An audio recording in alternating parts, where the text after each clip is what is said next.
ነብዩ ኢብራሂምን ለማቃጠል ህዝቡ ሁሉ ተሰብስቦ ነበር። በትልቅ ወስፈንጥር ነብዩ ኢብራሂምን አለይሂ ሰላም ወደ እሳት ወረወሯቸው። ኢብራሂምም በያዘው መጥረቢያ ከትልቁ ጣዖት ውጪ ሰባበራቸው። የፍጥረት ዓለም ጌታ አላህ ለዚህች እሳት ትእዛዝ አወረደ። ለኢብራሂም በጣም ያልቀዘቀዝሽ በጣምም ያልሞቅሽ መካከለኛ ሁኚ የሚል መልእክት ተላለፈ። የዚህን ታላቅ ሰው ፈለግ እንዲከተሉ ነብዩ መሐመድን ሰለላሁ ዐለይሂ ወሰለም አላህ በቁርአን አዟቸዋል። አሰላሙ አለይኩም ወራህመቱላሂ ወበረካቱ። ዛሬም በሌላ የታሪክ ቪዲዮ ተመልሰናል። ታሪካችንን ከመጀመራችን በፊት ሰብስክራይብ ካላደረጉ የሰብስክራይብ ምልክቷን በመጫን ቤተሰብ ይሁኑ። ታሪካችንን እንጀምር። የኢብራሂም አለይሂ ሰላም ወገኖች ከዋክብት አምላኪዎች ነበሩ። ከዋክብቶችና ፍጥረት ዓለሙ ላይ ስልጣን እንዳላቸው ያምኑ ነበር። ችግሮችን የሚፈቱ ከመከራ ሰዎችን የሚጠብቁ ሲጠሯቸው ልመናን የሚቀበሉ አርገው ያስቡ ነበር።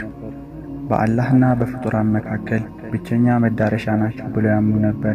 ከዚያም የተነሳ በከዋክብትና በመላእክት ቅርጽ ጣዖታትን ቀርጸው ያመልኩ ነበር። ኢብራሂምም አለይሂ ሰላም ጨረቃና ፀሐይ እንዲሁም ከዋክብት የማይጠቅሙ መሆናቸውን ለማስተማር ጥሪያቸውን ጀመሩ። አላህ ሱብሓነሁ ወተዓላ በሱረቱል አንዓም ላይ ይህን የዳዕዋ ስልቱን እንዲህ ያወሰዋል። ኢብራሂምም ለአባቱ ለአዛር ጣዖታትን አማልክት አድርገህ ትይዛለህን? እኔ አንተም ሕዝቦችህም በግልጽ መሳሳት ውስጥ መሆናችሁን አያችኋለሁ ባለ ጊዜ አስታውስ። እንደዚሁም ኢብራሂምን እንዲያውቅና ከአረጋጋጮችም ይሆን ዘንድ የሰማያትንና የምድርን መለኮት አሳየ ነው። ሌሊቱን በእርሱ ላይ ባጨለመ ጊዜ ኮከብን አየ። ይህ ጌታዬ ነው አለ። በጠለቀ ጊዜ ጠላቂዎችን አልወድም አለ። ጨረቃውንም ወጪ ሆኖ ባየ ጊዜ ይህ ጌታዬ ነው አለ። በገባም ጊዜ ጌታዬ ቅኑን መንገድ ባይመራኝ በእርግጥ ከተሳሳቱት ሕዝቦች ይሆናሉ አለ። ፀሐይንም ጮሮዋን ዘርግታ ባየ ጊዜ ይህ ጌታዬ ነው፣ ይህ በጣም ትልቅ ነው አለ። በገባች ጊዜ ወገኖቼ ሆይ እኔ ከምታጋሩት ሁሉ ንጹሕ ነኝ አለ። እኔ ለዚያ ለሰማያትና ምድርን ለፈጠረ አምላክ ቀጥተኛ ስሆን ፊቴን አዞርኩ፣ እኔም ከአጋሪዎች አይደለሁም አለ። በጣም የሚገርመው የኢብራሂም አባት አዘር የጣዖታት ቤተ አምልኮ ኃላፊና ጣዖታትን እየቀረጸ የሚሸጥ ግለሰብ ነበር።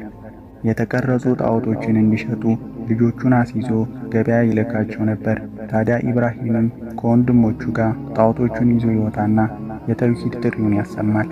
ማን ነው የማይጠቅም የማይጎዳ እንጨት የሚገዛው ሲል ይጠራል። ወንድሞቹ ሽጠውና አትርፈው ሲመለሱ ኢብራሂም ግን ይዟቸው የወጣውን ጣዖቶች ይዟቸው ይመለስ ነበረ።